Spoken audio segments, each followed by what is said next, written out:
સો દેવાંગભાઈ, તમે 5,000 કસ્ટમર સુધી પહોંચ્યા છો, બરાબર છે? તો આજે તમારા થકી અમારા વ્યુઅર્સને કંઈક એવી ટિપ્સ આપવાની છે કે કોઈ સામાન્ય વ્યક્તિ છે, માની લો કે એને રોકાણ કરવું છે, તો કેવી રીતે કરી શકે? કે મિડલ આવક છે એની 20, 25, 30,000 છે, 40,000 છે, 50,000 છે, એમાંથી એને કંઈક ભાગ રોકાણ માટે આપવો છે, તેના માટેની કઈ સ્ટ્રેટેજી તમે બનાવેલી છે? આપણે સિમ્પલી સમજીએ કે કોઈ માણસની 1 લાખ રૂપિયા આવક છે, યસ, તો એને આપણે 4 ભાગમાં વેચી દઈશું. બરાબર છે.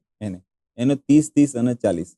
બરાબર. 30% એ EMI ભરવા માટે વાપરશે, 30% એ ઘર ચલાવવા માટે વાપરશે અને 40% વાપરશે એ સેવિંગ્સ માટે. બરાબર. એ 40% સેવિંગ્સ એટલે મોટું વિચારી લે કે એમાં 100% છે, તો એની અંદર 100% ની અંદરથી 25% એ કરશે ડેફ્ટ, કે જેમ કે ફિક્સ એસેટની અંદર. બરાબર. અને રહ્યા બાકીના 75% એ ઇક્વિટી માર્કેટમાં રોકાણ કરવું જોઈએ. એમાં simple small cap, mid cap અને લાર્જ કેપ, આ ત્રણેયની અંદર પ્રમાણસર રોકાણ કરવાની અંદર આવે તો એને ખૂબ સારું રિટર્ન મળે. જેમ કે ઇન્ડેક્સની અંદર છેલ્લા કેટલાય ટાઈમની અંદર 15% વધારે રિટર્ન મળેલું છે ઇન્ડેક્સ ફંડની અંદર. કોઈ માણસનો નથી ખ્યાલ આવતો, તે માણસ SIP કરી શકે.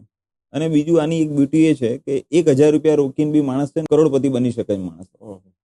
1,000 રૂપિયા અત્યાર સુધી હમણાં બેંકના રિટર્ન્સ લગભગ માની લો 6% થઈ ગયા. એના પહેલા 12% બેંક વ્યાજ આપતી હતી, તમે એવું સાંભળેલું હશે, બરાબર? કોઈ માણસ 1,000 રૂપિયા બી રોકે છે માર્કેટની અંદર અને 40 વર્ષ સુધી રોકે છે અને 12% ગણવામાં આવે તો બી એ કરોડપતિ બની શકે. એટલે ઇન્વેસ્ટમેન્ટનો બેઝિકલી એક જ રૂલ્સ છે, કન્સિસ્ટન્સી.